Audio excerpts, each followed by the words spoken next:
ಹಾಕೊಳ್ರಿ ನೋಡೋಣ. ಪ್ರೀತಿಯ ವಿದ್ಯಾರ್ಥಿಗಳೇ, ನೋಡಿ, ನಾವು ವೇಸ್ಟ್ ಪೇಪರ್ ನಲ್ಲಿ ಒಂದು ಟೋಪಿಯನ್ನ ಮಾಡೋದು ಇವತ್ತು ಕಲಿಯೋಣ. ಯಾವ ರೀತಿಯಾಗಿ ಒಂದು ಟೋಪಿಯನ್ನ ಸಿದ್ಧಪಡಿಸಬಹುದು ಅಂತಕ್ಕಂಥದ್ದನ್ನ ಇವತ್ತಿನ ಒಂದು ತರಗತಿಯಲ್ಲಿ ನಾನು ತಿಳಿಸ್ತಾ ಇದ್ದೀನಿ. ನಿಮ್ಮ ಮನೆಯಲ್ಲಿ ಪ್ರತಿಯೊಬ್ಬರು ಮನೆಯಲ್ಲಿ ನ್ಯೂಸ್ ಪೇಪರ್ಗಳು ಎಲ್ಲರ ಮನೆಯಲ್ಲಿ ಸಿಗ್ತವೆ, ಗೊತ್ತಾಯ್ತಾ? ಈ ಒಂದು ನ್ಯೂಸ್ ಪೇಪರ್ನ ತೆಗೆದುಕೊಂಡು ಈ ರೀತಿಯಾಗಿ ದೊಡ್ಡ ಪೇಪರ್ ಇರ್ತಕ್ಕಂಥದ್ದನ್ನ ನಾವು 2 ಫೋಲ್ಡ್ ಅನ್ನ ಮಾಡಿ ಇದನ್ನ ನೀಟಾಗಿ ಜೋಡಿಸ್ಕೋಬೇಕು. ಜೋಡಿಸಿಕೊಂಡು 2 ಸಮಾನಾಂತರವಾಗಿ ಜೋಡಿಸಿಕೊಂಡು ಇದನ್ನ ಈ ರೀತಿಯಾಗಿ ಮಡಿಚಿಕೊಳ್ಬೇಕು, ಗೊತ್ತಾಯ್ತಾ? ಗೊತ್ತಾಗುತ್ತಾ? ನೋಡಿ, ಈ ತರ ಮಡಿಚ್ಕೋಬೇಕು. ಮಡಿಚ್ಕೊಳ್ತೀರಾ? ಎಲ್ಲ ಮಡಿಚ್ಕೊಳ್ರಿ ಬೇಗ. ಮಡಿಚಿಕೊಂಡಾದ ನಂತರ ಇದನ್ನ ಡಬಲ್ ಫೋಲ್ಡ್ ಆಗಿ ಮಾಡಬೇಕು. ನೋಡಿ, ಈ ತರ ಕಟ್ ಮಾಡಿ.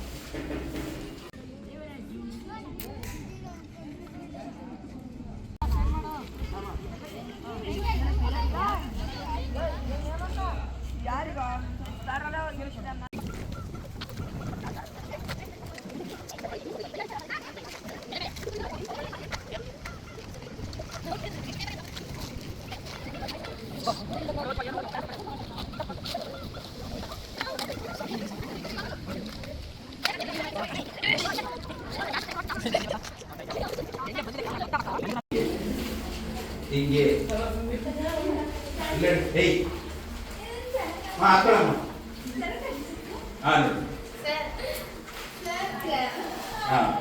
ಇದು ಮಹಾರಾಜ ಟೋಪಿ, ಗೊತ್ತಾಯ್ತಾ?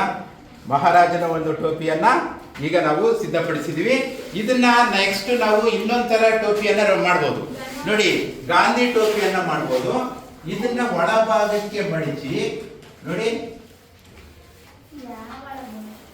ನೋಡ್ರಿ, ಈ ತ್ರಿಭುಜ ಇದೆಯಲ್ಲ, ಇದು ತ್ರಿಕೋನವನ್ನ ಇಲ್ಲಿ ಮಡಿಚಿರ್ತಿರಲ್ಲ, ಇದರ ಒಳಭಾಗಕ್ಕೆ ಸೇರಿಸಿದಾಗ ಇದನ್ನ ನಾವು 2ನೇ ಟೋಪಿಯನ್ನ ಸಿದ್ಧಪಡಿಸಿಕೊಳ್ಬಹುದು. ನೋಡ್ರಿ, ಗಾಂಧಿ ಟೋಪಿ ನೋಡ್ರಿ, ಮಡಿಸ್ರಿ. ಹಾಕೊಳ್ರಿ ಈಗ ಎಲ್ಲಾರು. ಕರೆಕ್ಟ್, ಹಿಂಗಾಗಿ ಹಿಂಗೆ ಹಾಕೊಳ್ರಿ. ಎಲ್ಲರಿಗೂ ಅರ್ಥ ಆಯ್ತಾ?